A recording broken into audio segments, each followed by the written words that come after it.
is new, so just, this is Cindy Shields, and she has taught the course in the fall semester. So Bree is one of our newbies. She and one of the, and Yazan Esmail, he was a YSU grad. So the two of them are going to be our teaching duo over at Trumbull, working together. But Right. Bree has two little ones, and so she came outside for a little bit. But I know it's cold out there, Peace. so I told her if you could turn on your camera for a minute so everybody can put a face to a name. And then if you need to turn off your camera and whatever, that's fine. And right. then just know, Bree, you and I will probably be doing some more emailing Okay. and Yeah. Perfect. I'm good texting with and stuff just to Yeah. touch base, because there's definitely there's some stuff that I need to get you guys working on for Trumbull access. Yeah, I got an email from Castle Branch, so I'll do all that stuff and then Yes, get all that. that's the big thing. And if you think about it, if you can shoot me a text with the last four digits of your social, your date of birth, Okay. and if you have a middle initial, Okay. then I can get your computer access rolling over Okay. there. And then I'll send you the contact information so you and Yaz can set up a meeting Perfect. with their person. And she said she would meet with you guys and teach you guys the computer system. Yeah, that sounds perfect. All right, awesome. Thanks for if you're freezing, you can go back inside with the kids. So much. All right, so we're going ahead and recording. So Danielle McMaster is also one of our new faculty for fall. And she was going to try to be on here, but she had some stuff go down. You know how that goes when you're on the floor and you think you're going to be able to come and you can't. So I'll send this to Yaz and Danielle. But Cindy, do you want to just talk about any wrap-up stuff for you first? Because I know you probably don't want to hang on the whole meeting. So we'll do fall wrap-up. All right. Do you guys still see me? Because I wanted to look at something and I kind of feel like I lost everybody, but I see you. Okay, as long as you see me. So yeah, I just wanted to let you guys know that the evaluations were really very good for clinical. The students really commonly commented on how the class content applied to their clinical, and that the faculty made a point of covering what we did in class every week. And it's a game changer for them. It's something that they really appreciate, and it certainly helps them as well. There was not one negative comment about one clinical faculty. They just really all seem to have very good experiences. Maybe one or two comments about MICU nurses not being so nice, and maybe one comment about SICU nurses not being so nice, but many more comments about the nurses being super helpful. And it's the nature of the beast. It's always like that. There was a couple students in Melanie's group who didn't like Laura being in the last week. Didn't know why they had to have two faculty. Did you guys? Because Melanie never done sim before. Oh, I know that's the reason, but for some reason they felt like that wasn't fair. They had to have two faculty. Laura, you were probably tough on them. That was too much supervision there. I think so. But honestly, other than that, it was great. But I think so we have I just kind of want to let you know that the final grades are in, and there's a couple students. So I'm just going to tell you my couple low scores here. One is Victoria Capola. I didn't know who had her. I did not. Okay. It might have been Heidi, maybe, or Sydney Ferguson. I had her. I don't have her either. I had Sydney. I don't know if you guys can hear me. Yeah, I can hear you. You had Sydney. How did it go with her? She did all right in the clinical. I mean, I had asked her because you'd sent me a text midway through that she was failing after the final. And I didn't I just kind of said oh, how's it going? And she was just kind of oh, well, it didn't go that well, but I think I can turn my grade around. Okay. And that was all I don't know if she has anything personal going on, or she honestly walked into class 20 minutes late every single solitary class. I don't think she was there on time for one. Yeah, I didn't know that. Mackenzie Kravick passed. Woohoo!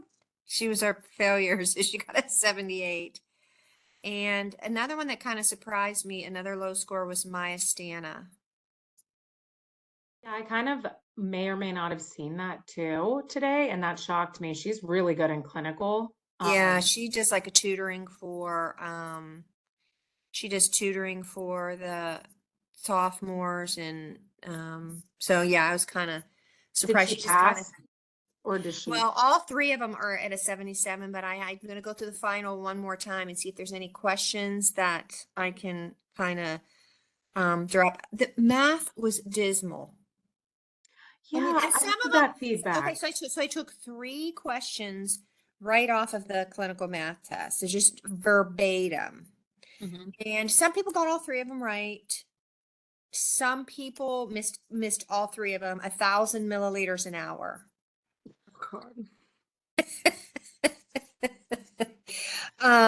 So just so many had labels, micrograms per minute, units per hour. Just math was rough. So I think Laura and I have talked about this, and I kind of dropped the ball on this year, but I actually was going to try to like have a math problem on every quiz, and I didn't.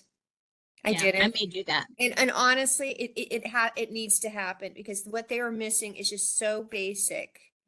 They can't even do the heparin Yeah, calculation. plus math is something so much that like they're not going to study for the Yes. final with math. And then Yeah. if they're not keeping up with it necessarily, they don't Yeah. do it. And anymore, the Mhm. computers like make you do like you don't even set your pumps yourself anymore. So like really they're not getting like active kind of brain math, like mental math like we used to. But I think the issue remains that they do get math calculations on Yeah. NCLEX. So they Yeah. should know basic, you know, like dimensional analysis. If they can just remember dimensional analysis, they can get and cross multiplication and figure out which ones which. They can get every problem right. They just don't. They want you to know come up what? with these shortcuts, and I can't even imagine some of these answers were so off. But excuse me, then the Cindy, majority of them got maybe 1 or 2 right, but didn't get all of them right. I'm having students, we're in clinical and they're trying to mix the, I don't know, what is it, Miralax or whatever. And I'm like, okay, how much water? And you look and it's like, okay, mixed with 4 ounces. And I'm like, how many mLs is that? Mm. And they're like, That's a farm thing, and and I'm just like, oh my gosh. Yeah, basics. yeah, those conversions, yeah, certainly, Aaron, that's something that you really should focus on a lot, and I know you Mhm. do, but in farm.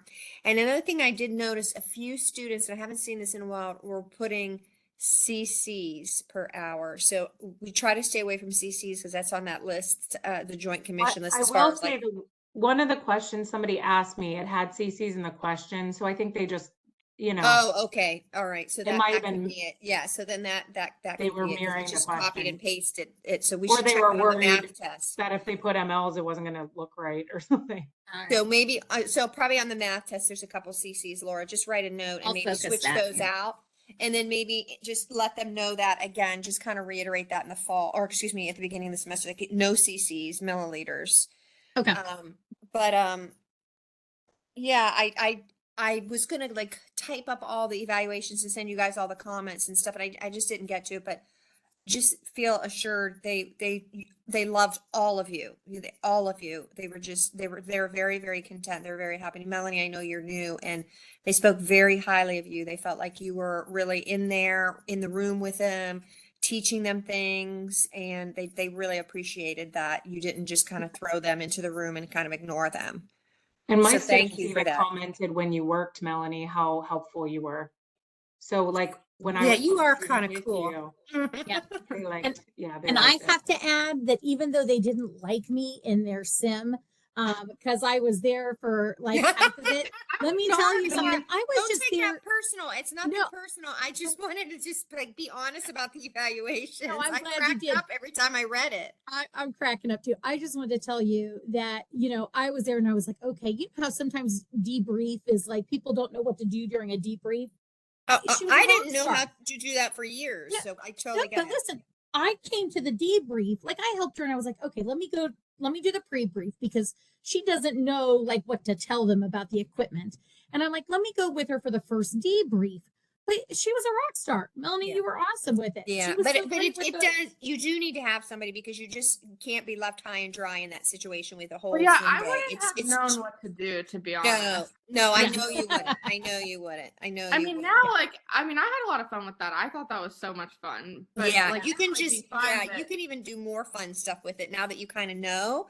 yeah, You can, there's you no can know way what to I would've focus on and stuff. But yeah, that's good. Yeah. And Erin, how was SICU? Because generally SICU gets the worst comments, and there were very many positive comments about SICU. Yeah, it was that makes me happy. There were a couple we had to navigate through some bad eggs, I'll say.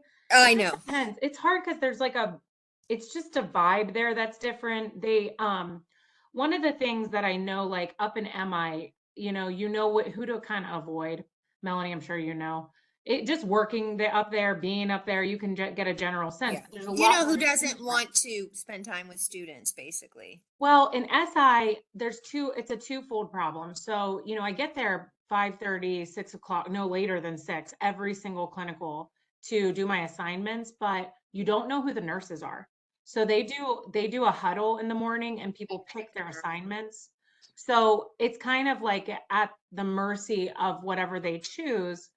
So it's kind of one of those things, like I can't know that there's a No, I specific know. nurse down there that was really not helpful, kind of very Yeah. insulting. And you couldn't Um, avoid her because you didn't know what her assignment was going to Right. be. And Yeah. sometimes there's only 5 vents in SI. Sometimes it's Yeah. not a full vented unit. You want them to get that experience. And so I got creative and I think it worked out really well.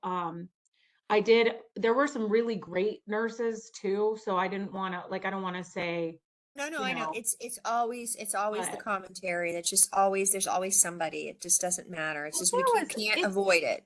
yeah. And like, they just, I mean, sometimes they just don't know. It's great. Like I love that Bree and Yaz and Melanie, you guys are all gonna do clinical instructing because I think it helps you realize like what we do on our side of it too. So you can kind of see the dynamic and like how students are better prepared and Yeah. can perform and stuff.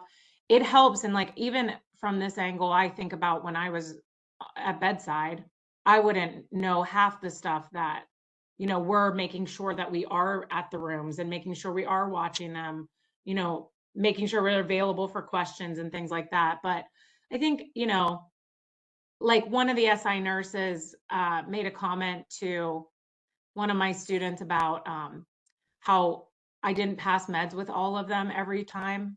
And I was like, You can't. that's not possible or safe. And so I kind of like let it go. But, at that moment, I'm very direct too. So I said, okay, let's pass meds on your patient. So I went right up to her and said, I'm just going to pass meds on your patient with her. And she was like, oh, but I think sometimes with that too, like they don't know me. But if they were positive comments, I'm glad. I mean, Yeah, honestly, I think the there students really had a were. good And time. Yeah. with that being said, Melanie, the only other thing I want to add, and then definitely move on, is so sometimes a nurse, you've been an ICU nurse long enough, and sometimes a nurse just doesn't want to. They just feel overwhelmed and they don't want to have a student with them. But sometimes it honestly is the nurse, I think, feels a little bit unsure of themselves and they're afraid that they might be put on the spot or get asked a question that they don't know. It's just like our insecurities and stuff. So just sometimes when it's that, or like I kind of know that, if you just kind of pamper that nurse a little bit and just be really positive about, oh yeah, that's great. Thank you for teaching her that. She thought that was really, like, give her a little bit of confidence. Sometimes they just lack a little confidence. They feel like, oh my gosh, I have to know all this stuff and I forgot all this stuff. And, and they just feel insecure about themselves, but it's not always because they're just mean. It just, that could be part of it. Cindy, I wanted to add, I think that it's actually going to be a very positive for us with our SIC placements, having Danielle McMaster, because she is the assistant manager on Oh, the good. unit. And so yeah, I that's think great. having her teach down there, Yeah. she will be able to, maybe she can kind of soften those Yeah. relationships a little Yeah, bit. with some and the kind of other- see it from the other side. And it's like, wait, what? I didn't know this was going Exactly. on. What is going Yeah. on here? Yeah. So that But may I- be a positive. Yeah, that is definitely going to be a positive. I'm happy about that. And I do have some students who just were outstanding. I mean, they just got A's on everything. And Laura, I am going to send you those top names because I know some of them do want to go to ICUs, and then just so you have those names just to know if there's any way that you could move them in. I mean, they just, again, just two total ends of the spectrum. I mean, just really, 99s, 99% Yeah, that's of the incredible. class. Like that's Who- an A on everything. Yeah. Who were the students? Just because I also want to check, we on my kind of on my agenda, we always, and it's a clinical award, but if they were outstanding in both, that always helps. So we do complex care clinical awards for a graduating senior in the spring. We also have, and we'll talk a little bit later more, we also now have a student Daisy Award. So if we have a student who has done something outstanding in the clinical setting or has really just performed above and beyond, we have that as an option as well. So those are nice. So who So were the I can the tell you classes now, to- but I'll email them to you. oh, you So, can email them to me. That's fine. okay. Yeah. All right. It's, But yeah, if but they match up with some of the student names we Yeah. get from our clinical faculty, that's always helpful too. yeah, I was just going No. to email you, and then I was going to tell you, like some of them are 98s. I think there's 2 or 3 that are Mhm. 98%, and then some of them are, a couple of them are 96s, and then I was going to just kind of stop at the 95. But Awesome. that's just for that course and all those quizzes and comprehensive exams and stuff. That's pretty good. Absolutely. Well, So, fantastic. yeah. Good. All right. Do you have anything? I think I have, I got Melanie and Heidi's, well, they were here for sim. I got their part-time faculty evals done for you. Okay, So thank you. I have You're the that, and I have a best. lot of the evals and stuff. I've just got stuff in my office. I just have to sort it Yeah, just through put them so in I a get folder them. and you can I can come pick them up from you in January if you don't mind. Yeah, no big deal. Yep. Yeah. We'll take care All of it. right. Well, thank you. Thank you guys very much. And I think it was a really positive semester and clinically. So I hope you think that the students came prepared and that they knew that they were doing what they were doing. I don't know. Some of those things that they missed on the final, I just was like, wait, what? How did you guys miss this? I don't know. Maybe I'm out of touch or something. Oh, I get it. I get it. All right. Cindy, All right. thanks for You guys have joining a us, good and one. good luck Good with luck. the baby. Thank you. I'll keep you Congrats. posted. Uh-huh. Merry Christmas. You Merry too. Christmas. Bye-bye. Okay. Bye. All right. Well, it's always nice when we can kind of do like a post-semester wrap up and then a pre-semester all together. So, like I said, we have the other faculty that we'll have next semester. And Melanie, Yaz, because obviously. And then Danielle McMaster is joining us from SIC. Do any of you guys know Danielle? Any of my MICU people? I don't know if you know Danielle or not. She's a YSU alumni. I can't remember what year though. She might have been a 2020 or a 2019 or somewhere around there. She's the assistant. She's assistant to Julie downstairs on SI. Yeah. You guys know those two. So, so we're excited. We got a lot of new people, and Melanie, you're not even a new person anymore, but you're still kind of new with one semester in. So I'm just excited to have you guys. I'll pull up, the syllabus is almost done. I want to just, my thought was if we met early now, then to me, as I follow up, I send you the emails. I would rather meet early and follow up early and often rather than leave it to the last minute and you guys don't know what's going on. So there will definitely be follow-up stuff coming from me. And for right now, I know Bree and Yaz, and I don't think Danielle have access to their YSU emails yet. So I'll just use the personal emails for now. Melanie, you're good with your YSU email, right? Mhm. I think good. Oh, well, yeah, because I sent you this on that. Yeah. All right. So clinical sites for next semester. We have our Tuesday mornings at Trumbull are going to be Bree and Yaz, so they're both there. And actually, why don't I share my screen? That might be easier. You guys can see my work in progress. All right. All right. Can you see my little split screen here Yes. that I have going on? Okay. So I have my little agenda going over here, and then I have my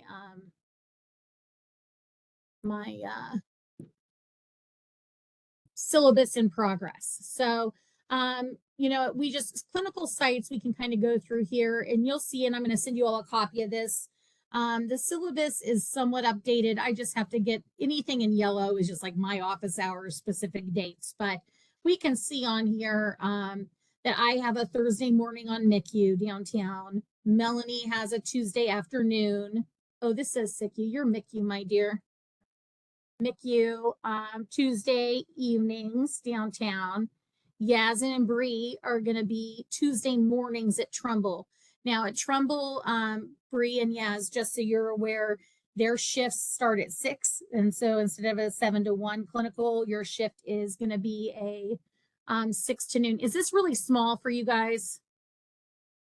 Can you see it okay? Okay. So it'll be 6 to noon. Aaron, you are Fridays, day shift 7 to 1 on MICU, and then Danielle will be Thursdays 3 to 9 on SICU. And I will finish this up later this afternoon, this evening, and I'll get you guys all an email, a copy of this out. So that's our clinical sites. As far as mentors for part-time faculty, basically, I know I've worked with Melanie quite a bit this semester, and with Bree and Yaz, I will continue to work with all of you guys just to get you up and running. And know that Erin also, Erin is an amazing resource. And Cindy, who was just on, this was her final semester teaching in complex care. So I have the spring semester, and then next year, if you all keep coming back and want to continue to teach with us, Erin McKay here is going to be taking over for Cindy. And so Erin and I will both be the lead faculty, one in the fall and one in the spring. So she's an amazing resource as well. So we will be here, and I'm pretty good about when I'm lead, you'll get emails, you'll get texts from me, you'll get a lot of information from me, maybe more than you would like, but you'll hear from me frequently.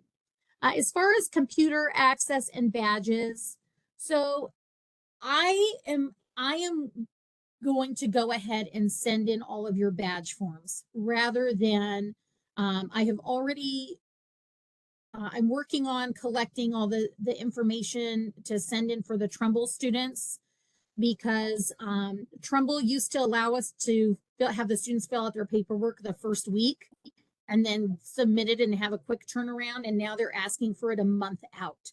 So I have had students, I told them during finals week, they have to come see me and having them fill out this packet. So I will get that submitted. And for Mercy, they also have a computer badge form. However, I can't see, I think Melanie, I think I helped you with that for this semester. And we are actually hiring a new person who is going to be doing that in the future. So to me, to go and hassle through trying to train you and Danielle how to do it, I'm just going to go ahead and submit them. So it'll be taken care of. And that way we can make sure everybody's processed so that they'll have computer access the first day that we're on at the hospital setting. All right. Faculty immunizations and CPR.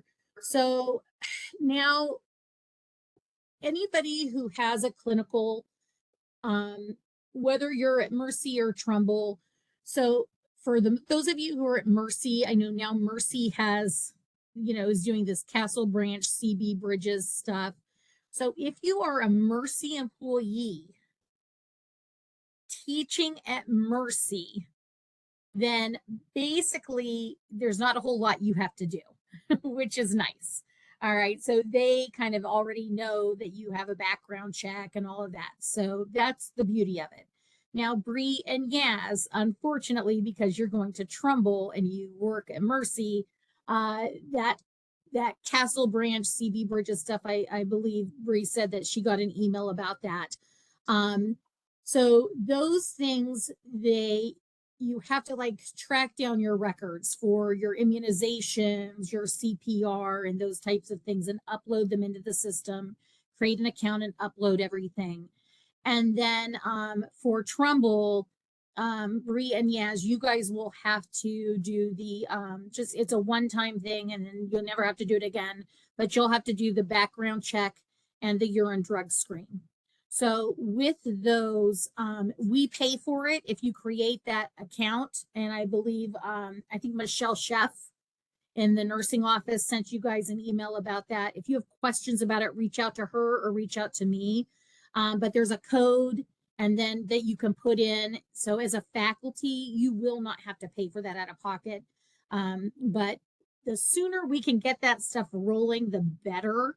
I know if you don't have the records, it may unfortunately end up having to track some stuff down at Mercy, right? Because you probably, like I go to Walgreens and I have my little receipt that shows I got my flu shot, and I'm sure you have a flu champion that is coming around to the hospital giving you your flu shot. So like if it takes a little time to track down HR or whoever to get your documentation for that, like I said, we'll work with you. But I just wanted to update you on that. Other things as far as like with the computer access badges. So I will continue working with you guys to make sure we have whatever is needed for the semester. I wanted to let you guys know that once your YSU emails are active, so once you've been processed through and you have a YSU email, you should be able to go in and log in to our YSU portal. And I just saw an email came through today that we can start ordering, part-time faculty members can start ordering their parking pass. So that's a perk as being a part-time faculty, is you can go into the Penguin portal, order your parking pass, because 3 of the 15 weeks next semester, we are on campus. So weeks 1 and week 2 and week 15, we are on campus in our sim lab, and you will need to park on campus. And if you don't have a parking pass, it gets kind of complicated. So once we can get you through and you have your YSU ID, we'll make sure that we need to get those ordered as well. All right, so I think basically we can kind of jump into the syllabus. I'm really gonna kind of skim through the stuff. As far as our textbook is the same textbook we've actually used for a couple of years.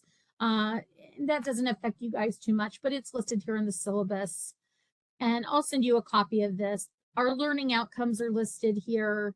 I'm going to basically, the first day of classes, I go through this syllabus with students with a fine tooth comb. I read through the whole thing with them. I point everything out. So for this meeting today, I'm going to focus with you guys as far as the things that impact you at clinical, because those are the things that I'm going to need you to address with the students that first week when we meet on campus. And I have a to-do list that I will share with all of you as well that kind of has a bullet points. These are all the things you need to talk about with your students that first week. So hospital ID badges, all of the students who are at Mercy all have a badge. And when I send in the computer badge form, it will have their badge numbers on there to go ahead and get them activated. We have had a few issues with the badges. One of the issues, and I'm going to see if I can get a hold of somebody. I submitted to get all the students access to the linen cart, but the linen cart is in the utility room that is badge access that the students' badges don't open, which is a huge inconvenience. And so that's one thing. It's hard to be telling your students, go clean your patients up, go do this, go do that, when they can't even run to get a clean gown if there's not one in the room. So I'm going to try and continue to work on that prior to next semester. But they should have a badge. Now, be aware, so I know Danielle will be listening to this later, that, well, in SICU it doesn't matter because they don't have a locked med room. But yeah, I know usually, like at least on MICU, the students can't access the med room. Basically, that badge is getting them into the parking lot and it's getting them into the hospital. And it should get them onto the unit as well. So yeah, just a heads up, and they are expected to wear that all the time. If they lose it, they have to pay $20 and they do not get their course grade until, you know, if at the end of the year, it's not turned in, but you guys don't have to collect those. So don't worry about that. I'm going to skip through this syllabus down through everything till we get to clinical. So bear with me. All right. So clinical grade. Can you guys see this okay? Is it big enough? All right. So clinical grade, a clinical, we do not have a letter grade in clinical, just because we found in the past that when we have letter grades that it tends to falsely elevate their GPA. So it is satisfactory, unsatisfactory. But there's three main things. Number one, they've got to be there. All right. So that's the biggest thing is attendance. So things do happen. Students get sick, instructors get sick, things happen, but clinical hours have to be made up. So that's the big issue. Now, all of our undergraduate syllabi have a statement in there that says that if they miss a clinical, we need to make it up during week 16. So I know that most faculty have not been real consistent with that. I did, all of my students, there was one student that I had that missed a second clinical. And this says you can only miss one or you're going to fail. When that happens, a second clinical, we have to kind of look at the situation.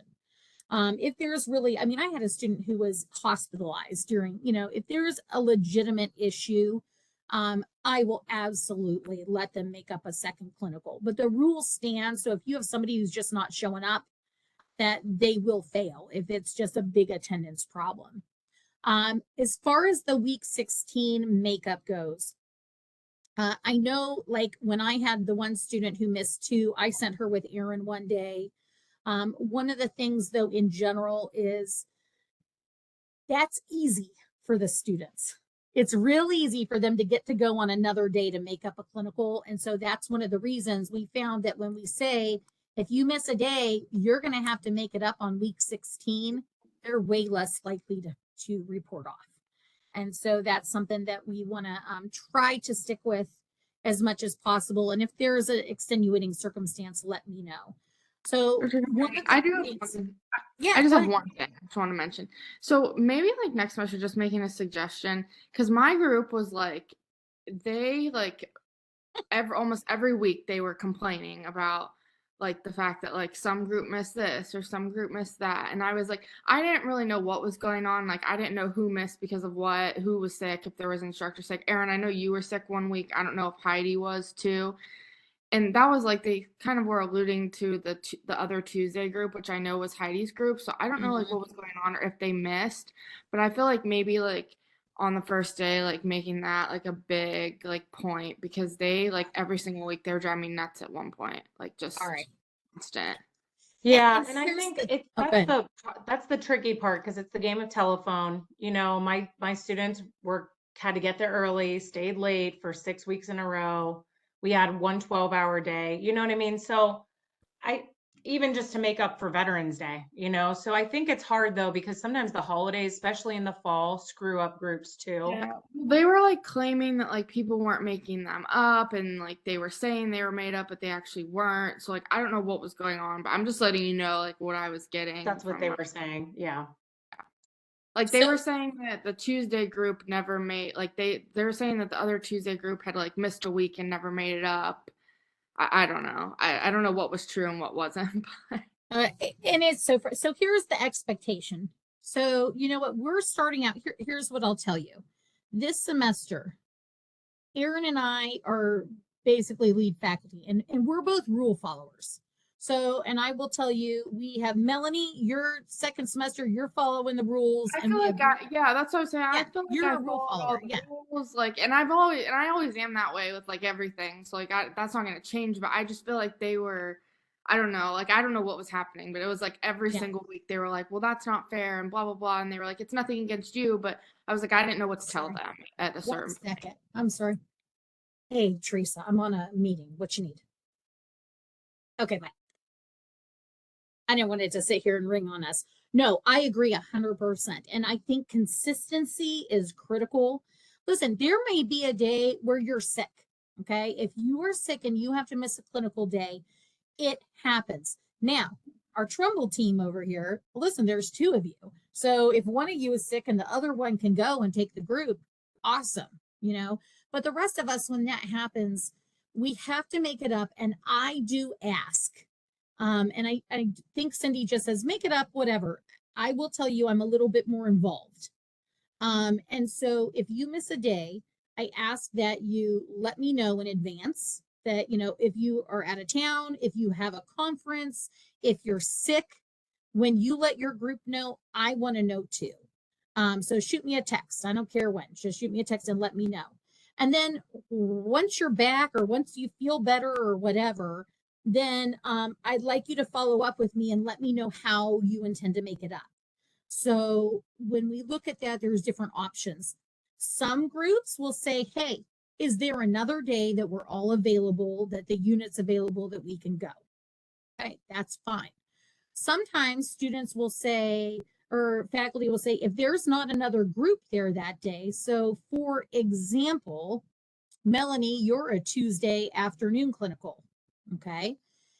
And we don't have anyone there on Tuesday mornings. If there's not another school there already on Right. Tuesday mornings and the unit is available, you would have to coordinate it with all the students in advance, but you could do a 12-hour day. That's what I tried to do, and they just were like not having it, honestly. Like Yeah. they just were dead set on they shouldn't have to make it up. And I was like, guys, and then there was a one point too where I know I told Dr. Shields this, but I don't know if I told you, Halloween was a big issue because they were like, well, like, can we just not go on Halloween because other groups are missing for Veterans Day or Thanksgiving? I was like, one way or another, like, you guys have to be here. If you want to come in the morning, that's fine. That's what we ended up doing. So they weren't there 3 to 9. But I was like, I'm just letting you know, like, it was a big Tell you, I think you had a, I think I'm gonna tell you the truth. Every first semester, I feel like is like when you can, it's Murphy's Law. When something could go wrong, it does. You had a perfect storm this semester because like my Friday group missed Veterans Day and Thanksgiving. Yeah. My Thursday group missed Thanksgiving, and then my kids had COVID in September, Yeah, so I I had remember you so much telling me. makeup. I was there a 12-hour. We were there like literally probably 6.5 straight hours at least, probably 7 hours at least for like 6 weeks in a row. So there were like made up increments, and that is not ideal. Trust me. Like going to No, it's clinical is so not. much easier than having to make up. And the other Um, thing that they couldn't like get over either, this was in the beginning, was I had a week of PTO in September and I was going somewhere. I was down in South Carolina. I think I was there, Erin, when you called me. That's where I yeah, was I at. remember. Yeah. Yeah. And they were like, well, I think what I got out of it, and they didn't say this directly, but I know it's what they were thinking, was they were like, well, if the instructor misses, that's not our fault. Hmm. And it still has to be made up. But If I miss, so yeah. whether I'm sick, it doesn't matter. So here's what I'm going to tell you guys, because I get it, and I know that group gave you a hard time, and I'm sorry, but I'm going to It's tell you fine. because we have you, we have Bree, we have Yaz and Danielle that are all new, and I'm going to tell you the first thing is they are going to push the envelope with Right. new faculty Right. because it's kind of like, think about it when you're in school and the sub comes in. They treat you like that. They think that they can get away with everything where they would never continue to push Yeah. me If it was or like Mrs. you. McKay because Right. they know better. And so Right. that is one thing where sometimes I will tell you, you if you can start off, and I don't want this to come out wrong, but a little bit of a hard ass Yeah. in the beginning, and that takes practice to develop Yeah. that. To me, I am very approachable, but they know they aren't playing with me. Rules. Yeah. They And you know, know I they aren't will, playing with me. I But could that's probably add to this too, because a couple of when I started, I think I started clinical instruction like 8 years ago. And when I started, I don't know, something like that.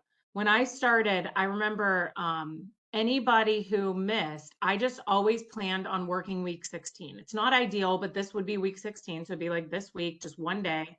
And I always had a plan that like I had it in my head, I was just going to work that week.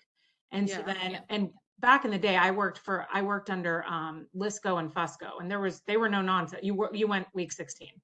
Yep. So I got used to that. Even if I only went with 1 or 2 students, I just got used to like that being the expectation. I will say this is the only clinical I've taught, and I think it's because they're seniors, they work. Sometimes faculty is, works also a lot more. that we kind of help each other out because we're all there like all the time. Right. So, you know, it's okay to say we will be making it up week 16 if as a default. And then, you know, if you bend the rule in the middle, that's fine. But like just say that to them so that they have to like be thankful when you give them a little bit. Yeah, that's know. probably what I'm gonna do too. Cause well, the thing is, like, they kind at first, like, cause I was like brand new, cause this happened in September, and Yeah, at first course. they like kind of made me feel bad about it. But then, like in my head, I was like the fact is like my PTO weeks come during the off months, which is during school. Sure. Like I have a week in February that I'm gonna have to miss just because I have PTO and I'm going out of town. But like that's just what it's gonna be. And I like told them that I was like, you guys will see, like when you're nurses, like you won't get PTO in June and July. Like that's not how it works. And they kind of made me feel bad about it, but then after a while I was just like, all right, like they need to get over it. Yeah. Like that's Yeah. enough. So here's what I'm going to ask of everyone, even those who aren't on the call, who are listening to this later. And this is one of the reasons, to me, communication is huge. And I know sometimes it's like, okay, figure it out however you're going to figure it out. So I'm going to ask you, if you're going to be absent, if you know in advance you're going to be absent, I want you to plan ahead, because if we tell these students from the beginning when it's going to be and you have your plan, you can introduce that day one. And then this is how it is. It's not, is this okay? Can you all, we're going to make it work. And then I'm going to ask you also, again, if you have, whether you're sick, I usually go to a conference during the spring semester because I need that for, you know, my professional development here as a faculty member. And so there's oftentimes that I might miss a week, but I will have a plan on how it is to be made up. And if there are any concerns, it's laid out and we can say when they're, and I will share that with you. No, if they are complaining, no, this was made up here. It is to me, transparency will shut all that down. So I like to be very transparent about how things are handled. And I think I think there will be less drama with it. Yeah, I going agree. And if you forward. ever feel like they're doing that, reach out to one of us, because to be honest with you, we can help shut it down fast and you don't have to be dealing with that. That's not, Yeah, it was It's just like for a stressful. while I was just like so annoyed. I was like, come on guys. I was like, it's 6 hours. We got to make it up somewhere is what it is. And, Yeah. and here, when they say, oh, it's not fair, or it doesn't matter, you're sick, it's not our fault. The State Board of Nursing, we have like a contract and we are required to meet a certain number of clinical hours. And one thing I do need to add, because I know this is a lot here, but these are the big issues that these are the things that are going to cause you issues. So just do realize that with this contract, there are 15 weeks in the semester, but all faculty are on contract for 16 weeks. So that's where, when we look at the semester starts Monday, January 8th. And the semester will go all the way through week 16, which is through the last day of that week is Friday, May 3rd, because then commencement is on Saturday, May 4th. So week 16, we are all still on contract. So if there would need to be a clinical makeup, it would be that first week of May. All right. And that way, if we all know it, and listen, if they all come and they all do what they're supposed to do and we don't need to do it, we can do it then. and just so you know, also, if you have one student who misses and another faculty is already doing a makeup, it doesn't necessarily mean you will have to like change your work schedule or anything on that week. I'd be happy to go. I'm sure Laura's done it before. Yes. We're happy to take the week 16 group and take them for a 6-hour clinical with us too. So as long as they're Mercy students, you know, we can do that. Just one more thing to like add, maybe to mention to them when you talk to them like the first week. I think my group too thought that coming early to like get themselves organized and like get their like paperwork together and their patient information. I think that they thought that was like their extra hours. Nope, that's not extra extra hours. And I told them that, but I think they thought that because they had mentioned to me at one point too. They were like, "Well, we've been coming an hour early for," and I was like, "Yeah, but you haven't been coming an hour early for clinical. You just been coming to get your stuff together, which that's not really." Yeah. So, and that actually, as we kind of go through this and we look at preparation, so students used to have to go the night before. And during COVID, we eliminated that. So, they always, it was a requirement. So I tell my students, as far as preparation for clinical, that you need to do whatever you personally need to do to be prepared for your clinical day. So I will post for all students. I have a list of common ICU meds. I have a list of common ICU diagnoses, and you better believe all the pressors and all that stuff goes on there. Okay.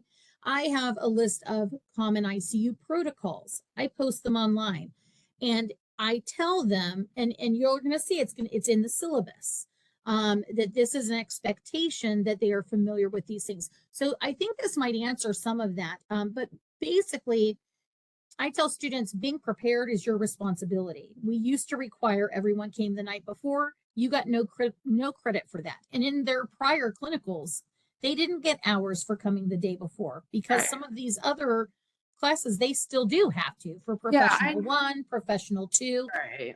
So Like I knew that. They just yep, were trying to tell me that, and I was like, why they're trying to walk on you. They're Yeah. trying to take advantage of the new faculty. So like I said, you're going to learn, like next semester, you'll be tougher than this semester. Usually I like to start off tough and then I can ease off a little bit. It's easier. Yeah. But Melanie, then they kind of learn not to walk. this specific crew, they're tough. Don't Yeah, they think are. it's you. This grade, this level, they came through my farm, and it was my first year teaching it, and I was like petrified for a minute, because I'm like, they just argue with everything. So Yeah, I know they were this was on. not, this is kind of a group mentality. They're kind of a mob. Yeah, they That knew means- like down to the hours. I was like, guys, when I was in school, like I didn't even know what was going on outside my clinicals. Like I just, Yeah. you just went when you had to. I don't know why everybody is so. Everything got to be even Stevens. So, all right. Well, if we keep looking here, so basically attendance and makeup, obviously that's a hot topic. We're going to definitely try to just make sure we're consistent, transparent, and I think it'll shut down some problems. As far as clinical performance, basically this is the key thing, that it doesn't matter if their written work looks good. If they do something to jeopardize a patient physical or mental well-being, we send them home. If there's a problem, if you suspect that a student comes impaired or there's an issue, now I've been here over 10 years. One time I know we had a faculty call me and say, I think my student is impaired. And we took it, they had to get drug tested. They are out of our program.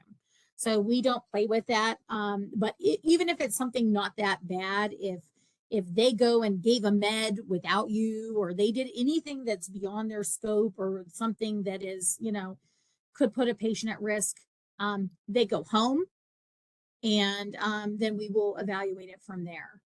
Now, beyond that, as far as whatever the facility guidelines are, we're their guests and we follow their guidelines. We're in flu season. We will follow. If they require masks, we will wear masks. We'll do whatever. It seems so silly that this is actually in the syllabus, but they have to have a clean uniform for every clinical experience. And that's ridiculous that we have to tell you, standard precautions, you cannot but you'll be shocked. Some of these people come in and they rolled out and you can tell it's dirty and gross. And that's why they're not allowed to wear their white lab coats, because they're horrible, because they've had that same white lab coat from sophomore year and they try to wear it on the floor and it's stained up and they look so unprofessional. So, the uniform policy, they need to follow it. And I will tell you, I am not the biggest stickler on the uniform policy, but because of that, I hear about it sometimes. I think I'm just not real observant, but basically they need to have their gray uniform on. No white lab coated clinical. If they're cold, they have a gray warm-up jacket they can wear. Their shoes, I don't care. The shoes can be white, they can be gray, they can be black, but it needs to be professional. If it is a hot mess, I would rather a student have a pair of black or gray shoes than a student who has a pair of white shoes that look gray.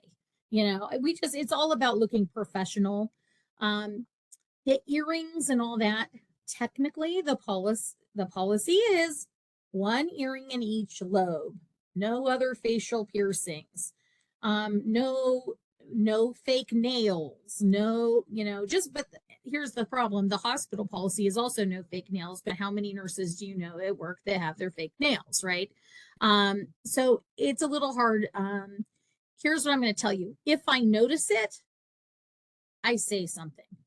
I'm not the most observant person, so a lot of times it rolls right past me. To me, if they show up and they look professional, it's not a huge issue. But if you have an issue, we try to be consistent for that reason as much as possible. All right. So evaluations. So for those of you that are new, I know Melanie, you're aware of this, and Erin is aware of this. We did for the first time this weekly self-evaluation online instead of in a packet. So I kind of have some goods with it, some bads with it. I think it needs to be maybe tweaked. I'm not sure if I'll tweak it for spring or if we'll just let it go and we'll tweak it for next year. One of my issues with it, and I told my students the first day, I said, do not go in putting yourself satisfactory on everything. I said, because y'all have something to work on, something to improve on.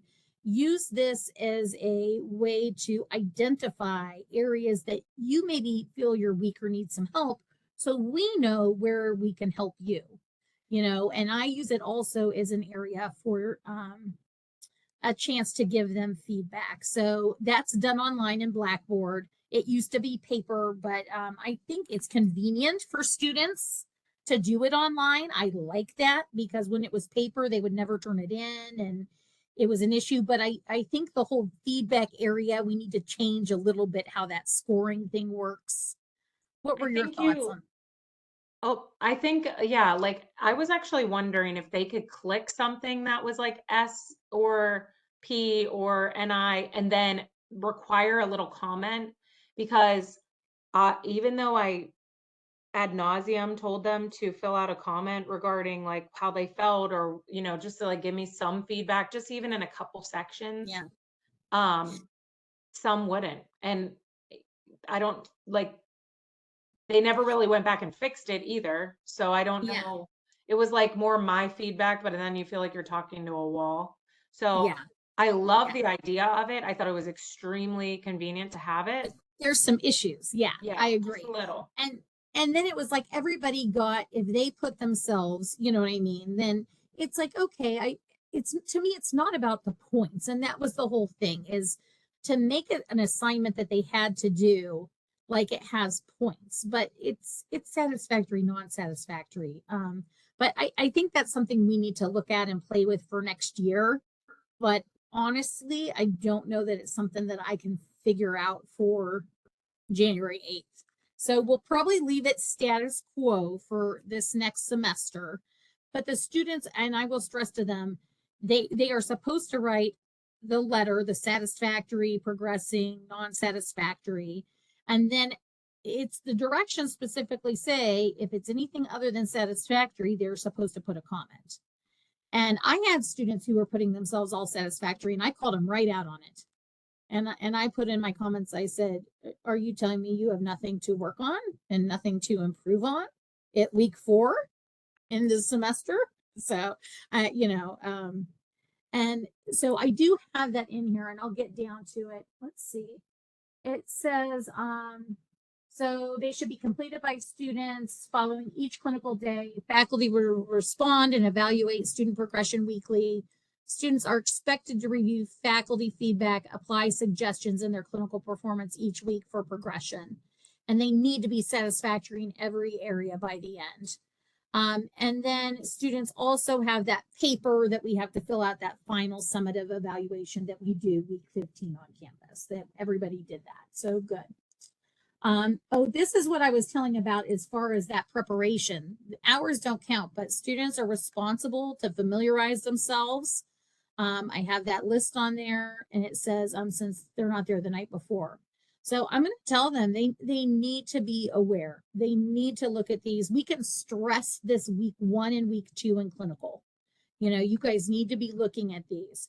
The thing is, we used to make them turn something in.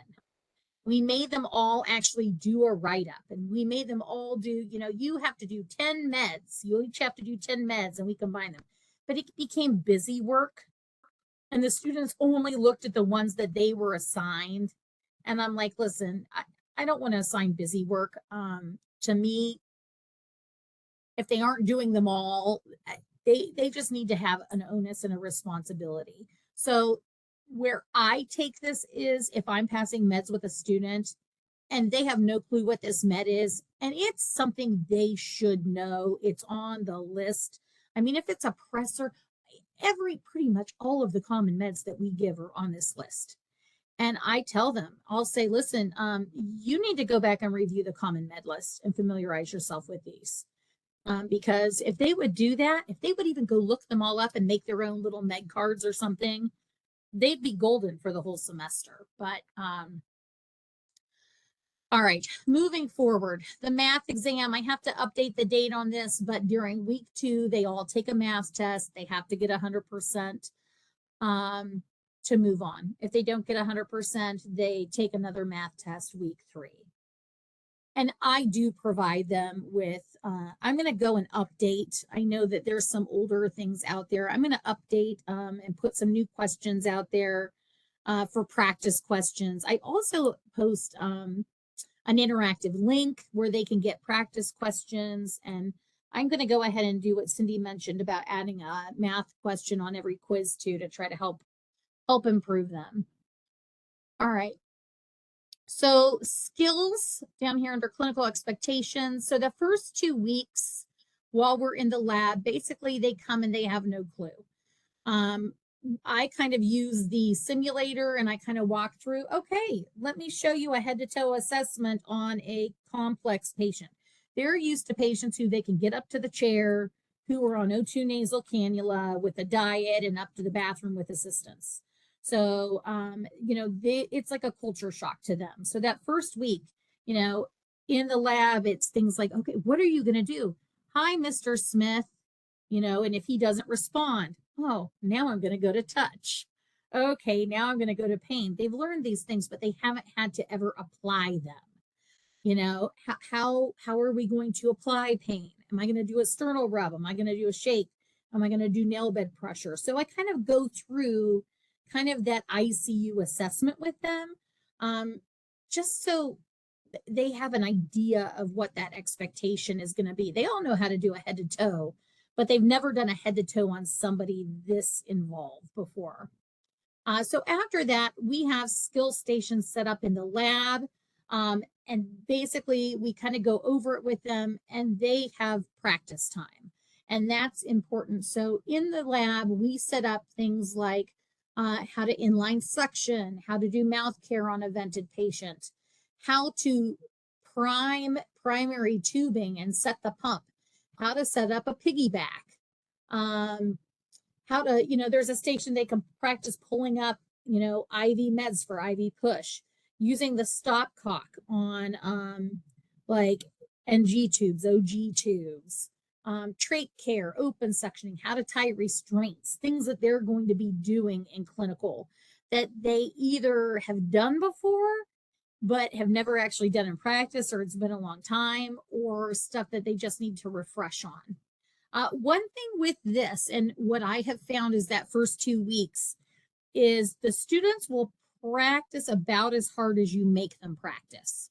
So usually what we do is when you're assigned in the first 2 weeks, you're there a 4-hour period. I will say that within an hour, 45 minutes, they're like, we're done. And I'm like, oh, all right, show me your skill independently. And unless they are like on it and fantastic, I'm always like, you can use extra practice, keep doing it. Because otherwise you're going to see, they all tell you that they're good and they know it. And then you get them to the floor and they're clueless when you have to go hang a piggyback, or they can't get a restraint tight. And if you really do have someone who's stellar, sometimes we'll have students who, they work as externs and they are really outstanding. Then I use them to go help the other students who don't have that experience. So use your lab time. And then I also tell them, if we go out to the clinical floor and you are not proficient in these, So right here, you're going to see there's a statement. Students who fail to demonstrate competence in these skills during the clinical shift will be sent home with an unsatisfactory performance, and remediation will be required prior to return to clinical. Additional practice time with the skills lab learning resource coordinator for these and other clinical skills is highly encouraged. All right, now, have I sent a student home? No, not for this. If a student messes up and they can't do it. But to me, this, I'm like, guys, you're supposed to know this. You can go ahead, and we actually do have a remediation form. I had a senior student this year who tried to put in an IV in a patient and tried to put the bevel towards the fingers on the hand and couldn't get the tourniquet to stay on because they had not had a chance to do one in real life. And I was about at my wit's end, and they don't have any hospital learning experience. And I'm like, you need to go practice in the lab. So we need to utilize that if you have weak students and kind of push them to help them. Basically, our goal is to help them be competent when they get out there. I tell them, you're not going to go out there and make a fool out of me. Come on, let's practice. All right. Written assignments. Basically, now we have all the paperwork. You no longer have to come to campus and pick up folders. Everything gets turned in online, which I love. I think it's so much more convenient. We can be consistent with due dates. And the students are told they have to upload everything as a Word document or a PDF. I had issues with that. I could tell you that. I did. Put your foot down week one. If they're putting in JPEGs, I know. I need to do a better job of that because it was just like two of them. Yeah. And like I would tell them like every week, I was like, guys, no JPEG. And the other thing was like, okay, like if someone submitted a JPEG, like for one time, I'd be like, all right, fine, just don't do it again. But they would submit them and the pages were out of order. Nope. And I was like, I can't even figure out like. Yep. Melanie, you gotta be a hard ass, and here's you learn. But here's the thing: tell them, listen. The reason that we require it this way is you can't go grade it. It's very hard if it's a JPEG. Yeah.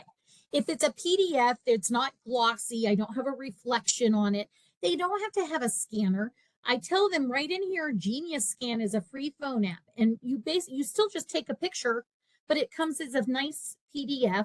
And that way, when you're grading, if you want, you can actually make comments on it. Yeah. So it's easier. It needs to be in order. Just tell them and here's what you do for future reference. When they do that, say it's unacceptable, resubmit it. You have a 0 until you resubmit it. Yeah, they like the first like month, like I don't know why I was not getting through to a couple of them to do it, and they finally like stopped. I was like, all right. Put in a 0. Put in a 0, you'll get through real quick. You put in a 0 the first time and you tell them, I'll update this when you turn it in the right way. Like I said, and you'll update it. They're not going to have a 0, but it's an unsatisfactory until it's turned in the right way.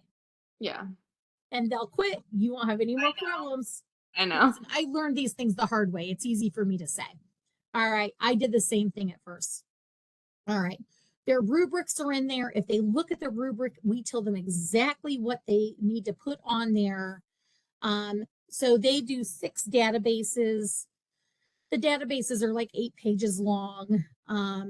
One thing with the databases, and again, I know this is a lot of information. I will follow up with lists and papers, and it will make it so much easier. But I do tell my students these are important.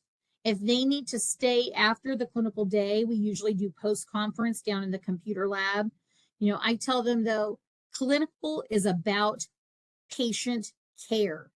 I do not allow my students to be ghosts. They cannot be in the break room working on paperwork.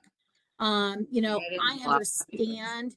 Yeah, they have to go. I get that. They have to get at least like the lab work, the results, some of the stuff they have to get while they're there.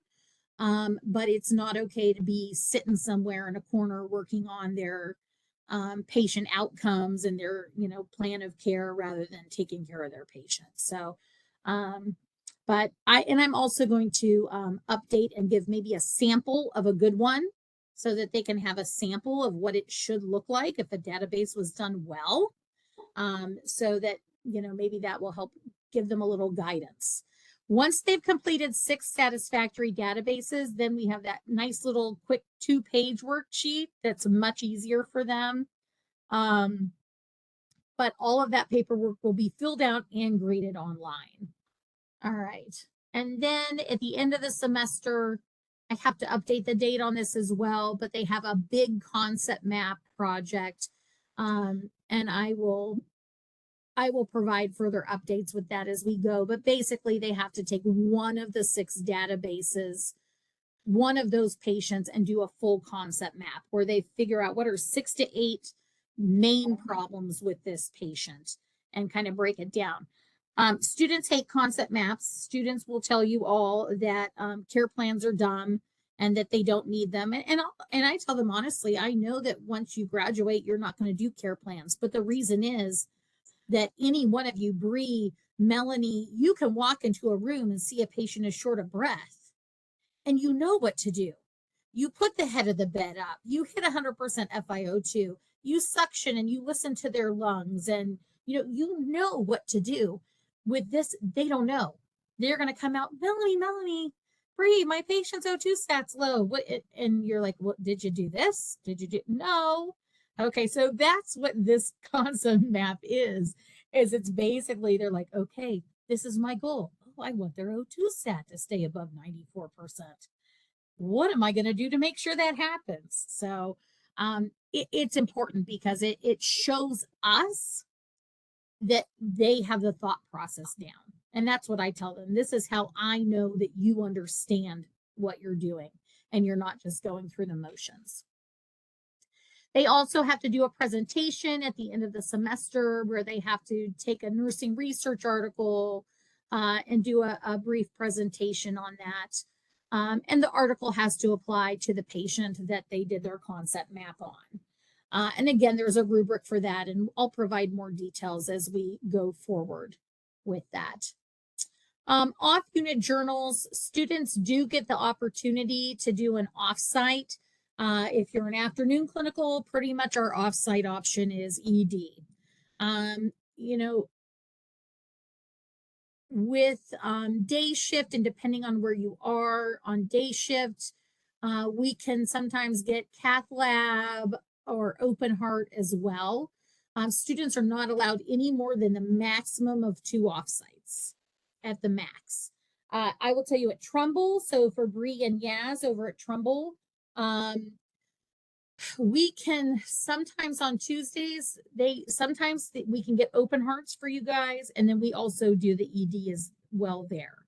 So, and we'll kind of go through that. I can talk to our new people a little bit as far as, the requests and how they do that. Sometimes, and I do give students the option, sometimes they don't want to go to the offsite. Sometimes I've actually had one this semester who just wanted to stay on the unit, and I'm okay with that. Yeah, I'm okay with that. To me, if you just want to be here and learn, I'm fine with that. But some students want to kind of see some other areas. But the emergency room, I'm good with. As far as I do not send them for other surgeries, the only surgery I'll send them for is an open heart. Because to me, they've had surgery in other courses. So, but an open heart because I did have one student see a VATS procedure this year. He came back to the unit afterward, but just to see it because they didn't have an open heart on his day. And I want to say that was our 12-hour day. So he was only going to go for the morning anyway. So he went to the VATS and then I brought him, he came back and got an assignment for the remainder of the shift. But yeah, it was kind of fascinating for him to see too. So. Okay. No, I think that's all. I think that's good. I think we can use our discretion with that. You know what I mean? Like sometimes, okay, well, there's not a cabbage on. Oh, but there's a valve replacement or whatever. I'm a little bit lenient, but we're not going in and doing hips and knees and things like that. So they've had basic surgeries, we can use our discretion with that.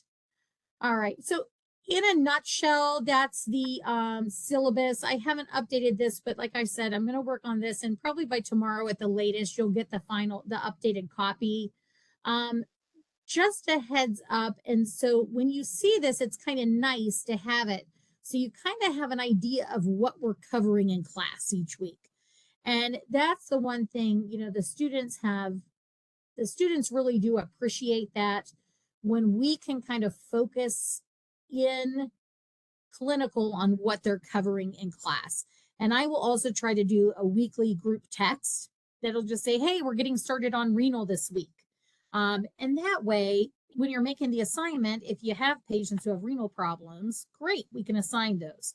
Or if not, you know, we can make sure that as we're, you know, doing our post-conference, we can kind of discuss that, what patients are at risk for pre-renal, you know, or, you know, looking at the labs or some of the meds to try to help them apply the classroom to the clinical. And I think that's really helpful for them. All right. So back over here to my agenda. We've talked about the syllabus, and again, I'll kind of highlight for you what I want you guys to focus on reviewing with the students. It'll be all of those clinical assignments and components. We've talked about clinical makeup, the math exams. We talked about the assignments. There are a couple of things that end up this semester affecting us with our schedule. So again, weeks 1 and week 2, we are on campus. So Yaz and Bree, if you're since you're a day shift clinical, and then Melanie, you too, you know this though, if you're a day shift clinical, when you're on campus, you're coming here for 4 hours. So we do 8 a.m. to 12 noon. All right. So on week 1 and week 2, if you're day shift, you're 8 to 12. If you're an afternoon shift, we still have you come to campus. And generally speaking, we'll have you start at 3, but we'll just do still the 4 hours. So you would be campus like our afternoon people, which would be Danielle and Melanie. We'll generally do 3 to 7 unless if we want to, the only issue is on week 1 and week 2, if we don't have them start at 3, then we have to make it work with everybody ahead of time. Did you come last time, Melanie? Did you come at 3 o'clock? No, I did 8 to 12. You did 8 to 12. Okay. Remind me without flipping back. Are you afternoon again? Are you afternoon or day shift? You're afternoon. Okay. So the thing is when the students sign up and they know that they're coming, they're assigned an afternoon clinical, we could have them come and then we could try to work something out, but we have to know in advance, and that's the issue. So and I think every last student. last semester I had emailed them prior to the start Okay. to So see that if they worked. were okay with it. Yeah, I think that's what I did. Okay. Pretty sure. So we can absolutely make that work as long as they're all okay with it. So on Tuesday, if you want to come, Bree and Yaz are here, but what we usually do is it's a 4-hour day. 2 hours of it are back with SimMan working on the skills. And then 2 hours of it are going through the paperwork, going through the syllabus. On week 2, taking the math test. So we can make it work if you do want to bring your group in, Melanie, from 8 to noon. That's probably what I'll do. Yeah. I'll just tell them ahead of time. Yep, as long as they're all okay with that, that'll be fine.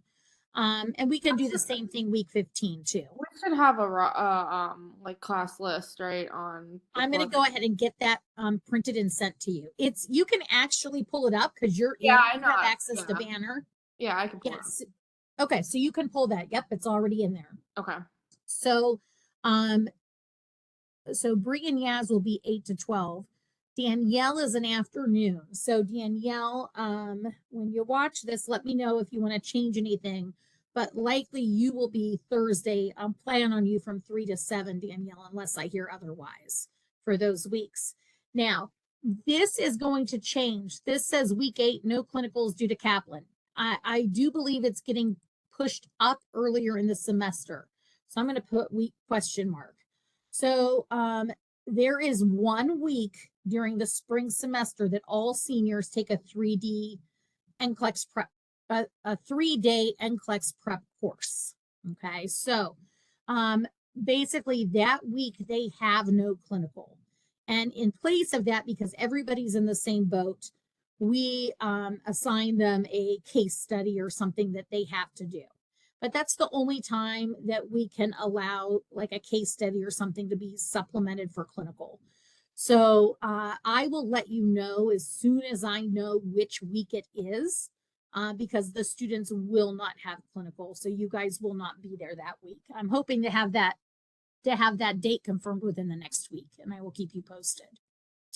I will also send everybody out. I have a list. Some of you, if you're new and you're not sure what you're supposed to be doing during post-conference, I have a list of post-conference activities and ideas and things you can do. And then we'll touch base as well about all the paperwork and the evaluations that are due at the end.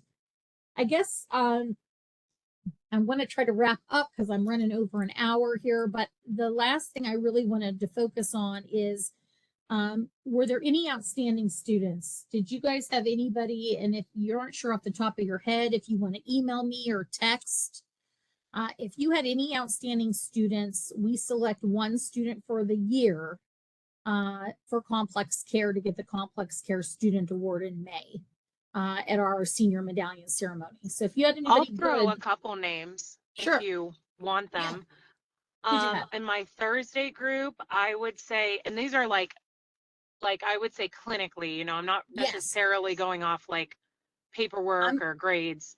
Because honestly, I have some that are great in class that aren't so great clinical. So this is all about clinical performance. Okay, so I would say John Slike. Okay. He Slike, he was incredibly passionate, like very, very great with patients. I will say, you know, I didn't know he was kind of a jokester at first, and then as he got into the clinical, he connected, and you can, I think Ariel Judge would love to add to that too, but he connected so well with his patients, and I know he's actually interested in OB. So I did want to just tell you if there's any room. I know it's weird for kind of difficult to get a man into an OB practicum, but I think that could really benefit him. That's where his passion lies. And he was fantastic with patients. I also thought on my Friday group, Emily Russell really stood out. She does well also in paperwork. She has like a good clinical thought, like a really great clinical judgment. But the same thing, you know, kind of can't judge a book by its cover kind of thing. I thought maybe she'd be a little too bubbly, and she was absolutely like really on it, really fantastic, and really sharp. I thought she did really well. So those would be my two from my different clinicals. Awesome. Thank you. And I'll also tell you, if just for future reference, or if you haven't, when you have a student who is a star in clinical, we only give one complex care award, but we also do have the new DAISY award. And so you can always nominate a student for the DAISY.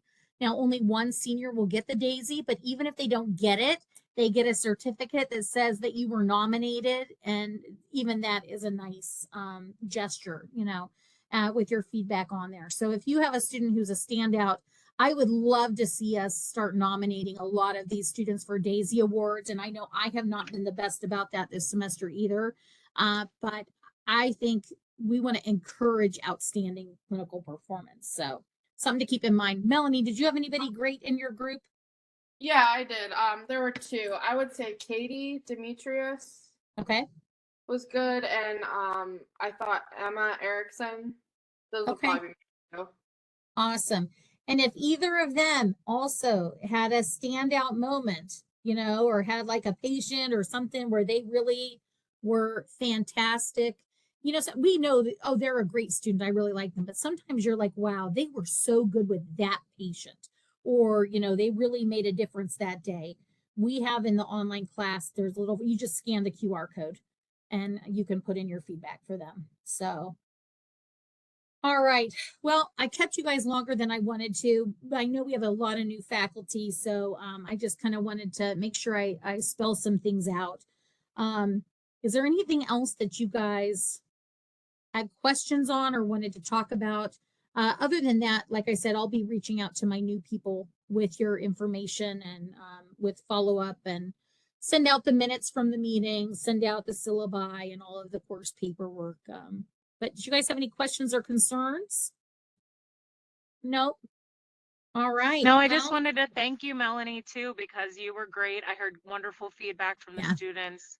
And honestly, even as a nurse on like not being an instructor, but helping me in clinical, they couldn't have raved about you more. I think they even wrote you down on their evals. So I Aw. just want to thank you. You did a great job. And I think, stay positive. Even if they're tough, they probably still completely enjoyed your clinical. So. Oh, you're muted. You're muted. You're muted, Melanie. We can't hear you. Better? My bad. Yeah, there Yeah. you go. No, I was gonna say they were a really good group. They really were. Good. That like those little issues were like the only issues. I mean, I could Yeah. live with like a little bit of problem. I feel like that's inevitable, but they were good. They were totally fine. I did want to ask you, are there students precepting in MICU? So yes. So here's the deal. Now all of the clinical placements have to go through this CB Bridges thing. And so it used to be real easy that, I used to just get a list sent to me. So now I have to go through and I've been checking, but I haven't assigned the students yet because I'm waiting until I get all the placements.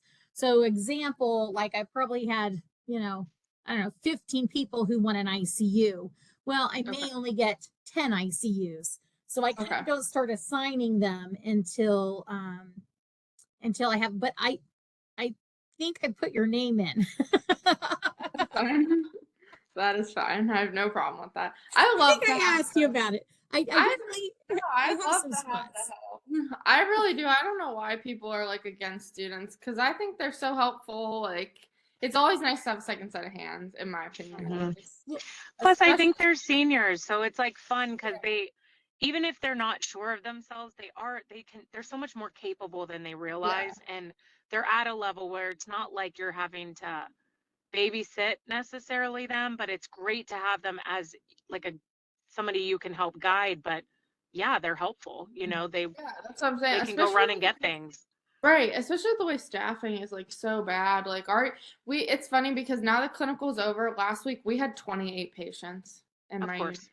Of Mhm. course you 28 did. patients. We had it was literally chaos. Like we had CVICU nurses. We had like 3 to 4 of them shift upstairs with us helping. And I was like, that would happen like semester. Of course. It's the holidays too. Well, Yeah. my attitude is with the students though, and they're against it, but these are going to be your coworkers real quick. So, taking the time just to explain a few things, be nice, kind of let them help you out a little bit. They're going to be more confident, and it's just going to help them when you're working beside them. Right. We got to foster our own because the stats on how many new nurses are leaving the profession within their first year because number one, nursing is rough right now. It's rough. It's rougher than it's ever been. And they go out in the culture shock. But then when the rest of the staff isn't supporting them and Right. helping them, it's just like that's Well, we turning get them so away. many new like the year I graduated, there was no new grads hired into the ICU. Like you couldn't get hired there. I started on 45 next door. And then the 2 years after that, 22 and 23, they hired like all of these new grads. So we had so many like brand new, like fresh out of school, like in the ICU. And it's like, if people aren't willing to teach them, like how do you expect them to know? But then you'll have like nurses that they'll complain like, oh, well, they don't know, like, they don't know this and they don't, it's like, but yeah, you're not helping them. Exactly. Help them. You're literally not helping them. Like, how do you expect them to know? And I don't Well, know. and it's They not, shouldn't. and Laura and I have talked about this too. Not every student we ever have is going to end up in the ICU. It is a very difficult field to go into. You obviously have to be quicker on your feet and have a lot of baseline knowledge. It takes a lot of effort. So it's okay if they're, good enough because they don't have to work there, but Right. I think that gets lost too. I think a lot of times with the nursing staff who say those things, they kind of forget that like 70% of those students, 80, 90% are not even going to work in the unit. So Yeah. it's different, you know? I know my group was probably when she was mentioning like the comments that they made. I know it was a lot of my students that were saying about the staff. Yeah. Like I know for a fact that it was because we like in the beginning I feel like we hit on like the weeks that were like my weekend crew, which is like the best. Like I would never trade my weekend for anything there. And then like towards the end it was like the opposite staff and they were like all because they would say to me they'd be like, oh, do I have to be with this nurse? And I'm like, there's nothing else I could do. And so Yeah. like I knew as soon as she said that I was like, that's 100% probably more than half my group that said that. And you know what? When you get those difficult nurses, I just try to make sure I just try to get in there as much as I can. I try to get in there as much as I can. And I remind them too, you have to learn to work with nurses who are not always easy to work with as well. And so it's part of the experience. But all right, you guys, I know you're all busy. I'm gonna let you go. Bree, if you have specific questions and want to hang on with me for a minute, I'm gonna have you hang on for just a minute, but I'm gonna quit recording and tell you all watch for my emails and thank you. I appreciate you all. All right. Bye. Bye. Have a good holiday, guys. You too.